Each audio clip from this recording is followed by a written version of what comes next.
Saudara-saudari, kata kudus dalam bahasa Ibrani kadosh atau dalam bahasa Yunani hagios pada dasarnya berarti dipisahkan untuk Allah atau dikhususkan untuk Allah atau dimiliki oleh Allah. Kekudusan bukan pertama-tama soal kesempurnaan moral, melainkan soal relasi sesuatu atau seseorang menjadi kudus karena berhubungan langsung dengan Allah yang kudus. Kuduslah kamu sebab aku Tuhan Allahmu kudus adanya. Jadi Allah sendirilah sumber kekudusan itu. Segala sesuatu menjadi kudus karena Allah menyentuh, memilih atau mendedikasikannya bagi dirinya. Dalam bahasa Bali itu disebut dengan sukle, kain-kain altar, cuci piala, itu tidak boleh dicampur dengan pakaian dalam atau pakaian lain karena dianggap itu sukle, suci, sacred dalam bahasa Inggris ya. Nah, dalam perjanjian lama saudara-saudari, Israel masih memahami kekudusan itu sangat kultis dan simbolis. Mirip dengan orang-orang kita di sini. Ada pertanyaan yang kadang ditanyakan oleh umat yang sangat saleh, Romo, apakah saya boleh ke gereja? Saya sedang datang bulan. Karena ke masjid, ke pura itu tidak boleh kalau orang datang bulan.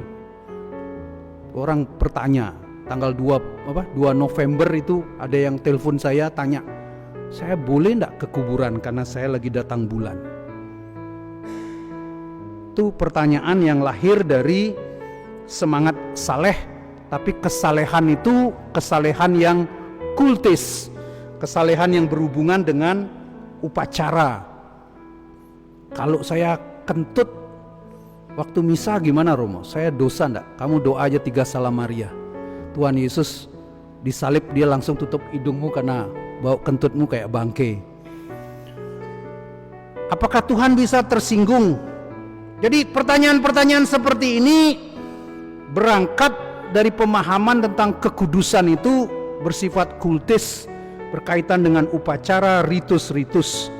Nah, dalam perjanjian lama konsep ini sangat kentara. Misalnya ada tempat yang dinyatakan kudus, Gunung Sinai, kemah pertemuan, Bait Allah di Yerusalem. Tempat kudus menandakan hadirat Allah yang transenden.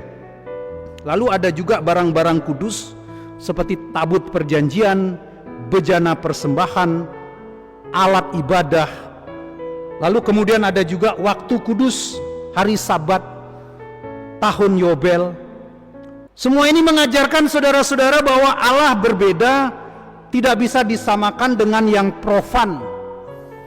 Maka barang, tempat atau waktu itu dipisahkan, ditandai agar umat sadar Allah itu kudus dan hanya boleh disembah dengan hormat.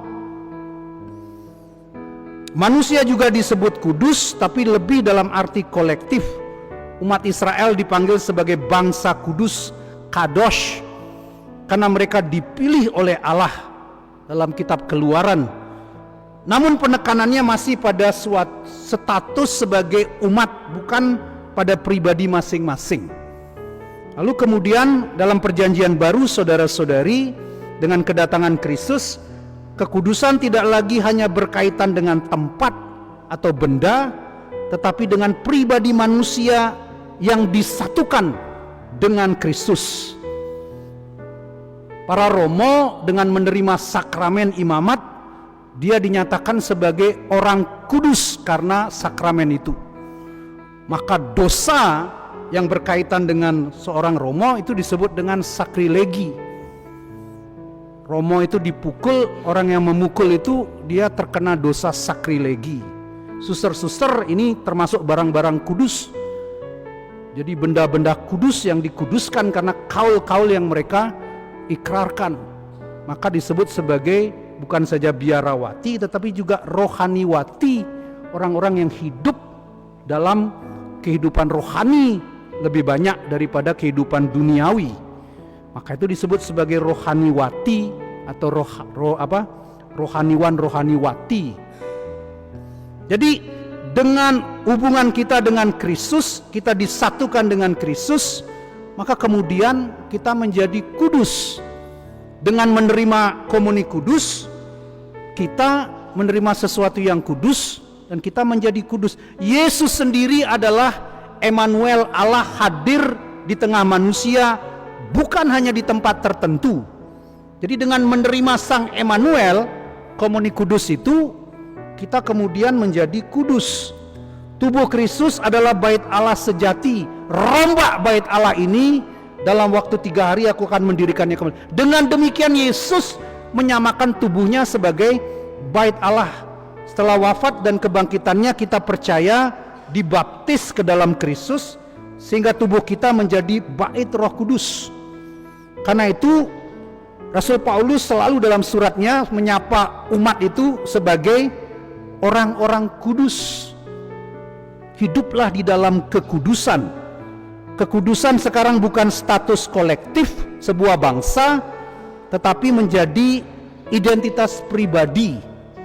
Setiap orang yang dibaptis, yang menerima Roh Kudus, sungguh-sungguh dipisahkan untuk Allah. Jadi kita ini sekarang hidup untuk Allah. Dalam perjanjian lama, kadosh, tempat, barang, waktu, bangsa, itu menjadi tanda transendensi Allah. Dalam perjanjian baru, hagios, pribadi manusia, tubuh, komunitas, karena roh Allah tinggal dalam diri kita, itu menjadi kudus. Singkatnya saudara-saudari, dalam perjanjian lama kekudusan lebih banyak ditujukan melalui tanda luar, tempat, barang, waktu. Dalam perjanjian baru kekudusan menjadi realitas batiniah dan personal, karena Kristus sendiri menyatukan manusia dengan Allah. Lalu kalau kita sekarang kembali kepada tema misa pada hari ini, kemartiran Yohanes Pembaptis, dia mengkritik Herodes, tidak halal engkau mengambil istri saudaramu. Kekudusan dia, Herodes itu dalam arti tertentu dia takut kepada Yohanes Pembaptis. Dia suka senang mendengar dia karena menganggap dia itu sebagai orang suci. Jadi kesucian Herodes Yohanes Pembaptis, walaupun dia berpakaian dengan bulu unta, makanannya belalang dan madu hutan, tapi dia tetap dianggap sebagai orang suci. Jadi kesucian itu bukan sebuah yang lahiriah, tetapi orang dapat merasakan kesucian seseorang itu karena kualitas hidupnya, karena moralitas yang dia pegang, bukan hanya tampilan lahiriah. Yohanes Pembaptis hari ini dia tidak takut menyuarakan kebenaran. Kekudusan bagi dia harus diwujudkan dalam tingkah laku yang nyata. Mari kita hening sejenak, kita berdoa agar hidup kita sungguh-sungguh dikuduskan dan disucikan.